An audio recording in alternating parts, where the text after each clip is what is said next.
Hey everyone, buckle up because today we're diving deep into a book that's, practically a cult classic when it comes to personal finance. Rich Dad, Poor Dad by Robert Kiyosaki. Oh, yeah, it's a fascinating read. Yeah. Kiyosaki, he doesn't just preach about money.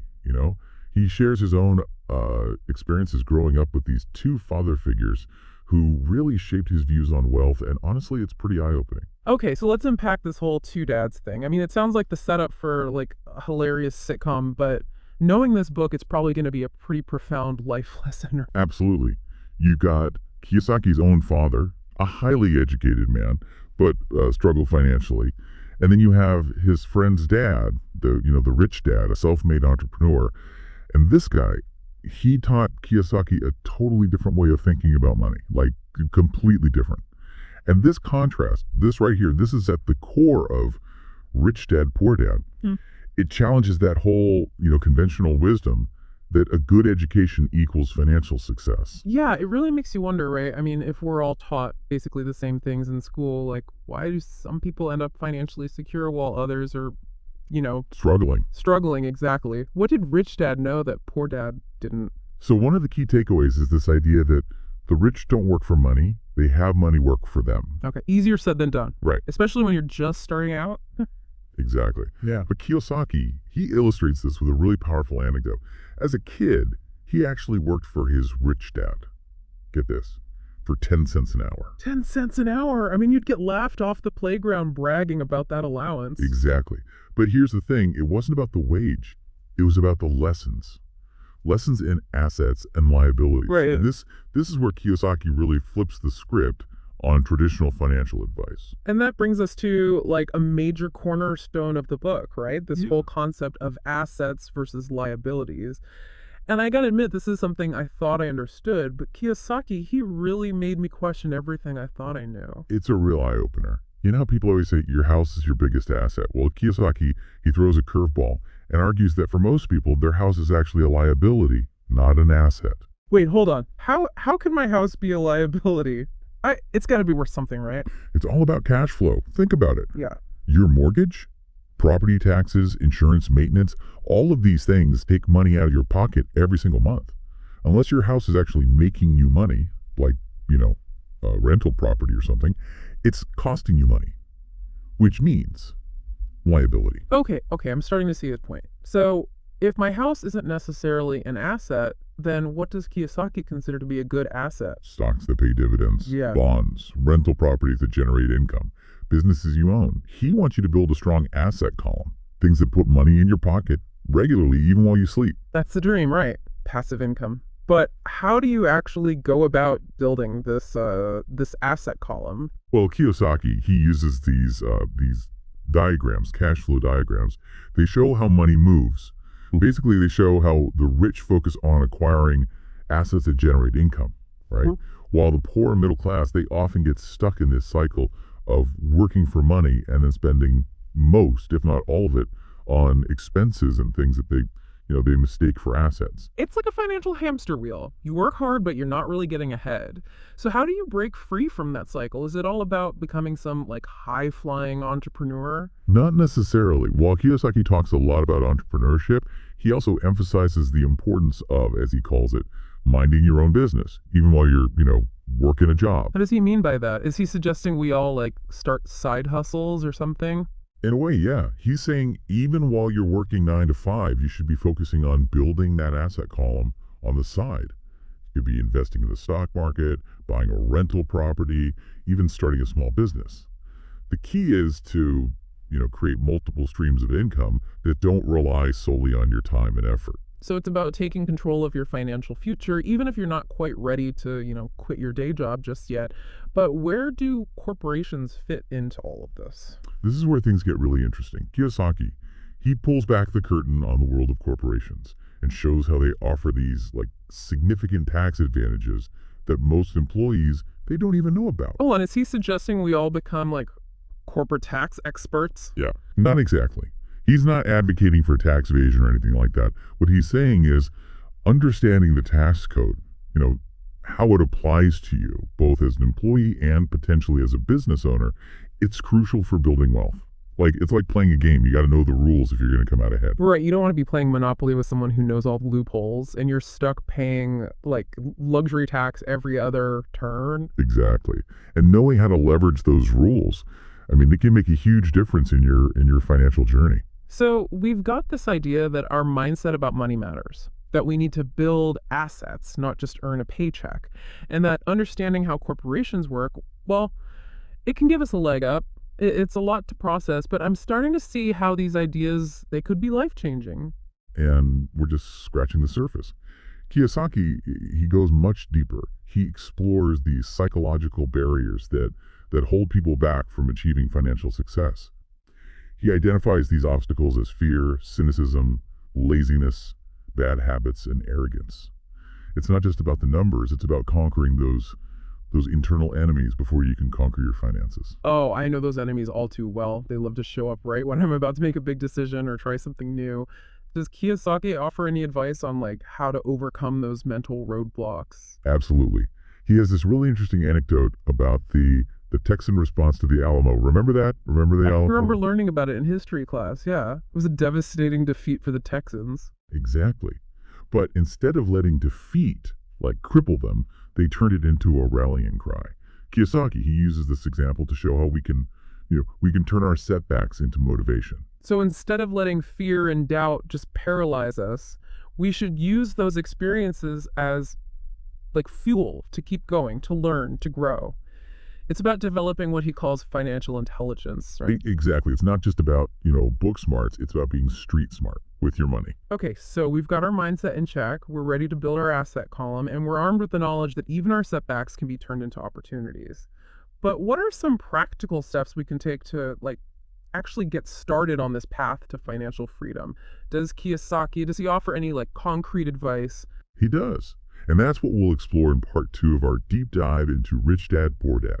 We'll unpack his actionable steps to get started, including the importance of investing in your financial education, making bold moves, and even a surprising concept of being an Indian giver. Indian giver. Now that's a term I haven't heard in a while, and I'm a little hesitant to use it without understanding the context, but I am intrigued. It sounds like there's a lot more to uncover in Rich Dad, Poor Dad. Hmm. Okay, so we've laid the groundwork, but now comes the exciting part, right? Like putting rich dad wisdom into action. So in this part, let's explore those actionable steps Kiyosaki lays out to build that financial freedom, the one we're all craving. He's big on continuous learning, almost like a financial boot camp Yeah. for your brain. He really stresses the importance of investing in your financial education. So not just relying on what we like learned back in school or worse, those random money tips you overhear at parties. Exactly. Kiyosaki, he's all about actively seeking out knowledge, whether it's through seminars, books, mentors, even just good old-fashioned self-study. It's about becoming financially fluent, like really understanding the language of money. Makes sense. If you're going to play the game, you got to know the rules, right? What about actually putting that knowledge into practice? I'm ready to hear about these bold moves Kiyosaki keeps talking about. Well, get ready to step out of that comfort zone. He is a firm believer in taking action, even if it means, risking a loss or two along the way. I mean, you miss 100% of the shots you don't take, right? True, true. Easier said than done, though. It's easy to get stuck in like analysis paralysis, just overthinking every single decision. What kind of action is he talking about specifically? Let's say you're into real estate investing. Kiyosaki, he'd tell you to go out there and just start making offers. On properties, I mean. Even if you think you might get outbid. It's about getting your foot in the door, learning the ropes, and developing your negotiation skills. So it's about taking that first step, even if it's a little scary. He's all about action over inaction. I like it. He also has some really practical advice for those who are, maybe already dabbling in real estate. He talks about finding a good property manager. Oh, that's a good point. Managing properties, I mean, that can become a full-time job in itself. You don't want your investments turning into like time sucks, right? Exactly. Delegating tasks like that, it frees you up to focus on what matters, which is acquiring more assets, building your financial empire. And speaking of which, Kiyosaki is also a huge advocate of paying yourself first. Isn't that what we all do when we get paid? Straight to that online shopping cart. Just kidding. But seriously, what does he mean by paying yourself first? He means that the moment you get any income, a portion of it, it goes straight to your asset column. Before bills, before expenses, before anything else. It's about, prioritizing your financial future. So like treat your savings and investments like non-negotiable expenses. Exactly. It's like giving yourself a raise Mm, for your future self. I like the sound of that. And it doesn't have to be like a huge amount at first. Even starting small and gradually increasing it over time, it can make a huge difference in the long run. Okay, so we're learning, we're taking action, we're paying ourselves first. What else? Anything else Kiyosaki recommends for, those of us on this path to financial freedom? He's big on surrounding yourself with the right people, like building a team of smart advisors, lawyers, accountants, mentors, people who can, guide you, offer sound advice. Yeah, it's about leveraging the expertise of others. Two heads are better than one, especially when it comes to like navigating the complexities of finance, right? Yeah. But remember that term we mentioned earlier, Indian giver?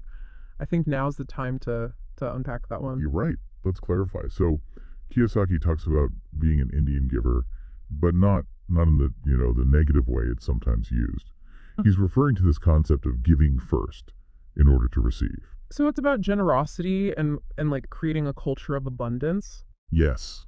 It's about understanding that when you provide value to others, whether it's through, your knowledge, your skills, your network even, it often comes back to you in unexpected ways. Okay, that resonates. It's about building authentic relationships, approaching things with like a collaborative mindset. Exactly. It's about shifting from a scarcity mindset where you're, constantly worried about what you lack to an abundance mindset where you believe there's enough for everyone to thrive. That's such a powerful shift in perspective. But it's not just about accumulating wealth, right? In the last part we were talking about accumulating wealth, but it's not just about that, is it? You're right. It's not just about the money. Kiyosaki, he talks a lot about finding fulfillment. It's not enough to be financially free. You got to have a purpose, something that like fuels your journey. That makes a lot of sense. I mean, what's the point of having all the money in the world if you're not passionate about like how you actually spend your time? Exactly. Kiyosaki, he wants readers to really connect those financial goals with their passions. Find that sweet spot where your work feels less like a job and more like an extension of who you are. It's like that saying, do what you love and you'll never work a day in your life. Right. But how does that actually work in the context of, Rich Dad, Poor Dad? Well, Kiyosaki himself is a perfect example. He could have easily just like stayed retired after he achieved financial success, right? But instead, he chose to follow his passion, which was teaching financial literacy. He used his own experiences to, empower others. And that's how we got Rich Dad, Poor Dad. The guy, he walked the walk before he talked the talk. You know what I mean? It's pretty inspiring to see that he's not just interested in like lining his own pockets, but in helping other people achieve financial freedom too. Absolutely. And that brings us to, I think, the final message of Rich Dad, Poor Dad. And it's a powerful one. Kiyosaki reminds us that our most valuable asset isn't stocks or real estate or even a successful business. It's our minds. It always comes back to mindset, doesn't it? Challenging those beliefs we have about money, breaking free from those, those limiting thought patterns, embracing the possibility of, Abundance. Abundance, exactly. If you could like reprogram your thinking about money, imagine what you could achieve. What small step could you take today to start building your own financial freedom? It's a call to action, people. Rich Dad, Poor Dad. This isn't just a book to be read and then forgotten. It's a roadmap to financial empowerment. And like any good roadmap, it's up to us to take the wheel and chart our own course. It's been great, really diving deep into Rich Dad, Poor Dad. Right. Exploring those core concepts, the actionable steps, even the importance of, aligning those financial goals with your passions. And on that note, if you're feeling inspired by what you've heard today, well, I highly encourage you to pick up a copy of Rich Dad, Poor Dad and start your own journey toward financial freedom. And remember, that most powerful asset, you've already got it. Invest in it, nurture it, and watch your financial future transform. Until next time on The Deep Dive, keep learning, keep growing, and keep striving for a life of purpose and, of course, abundance.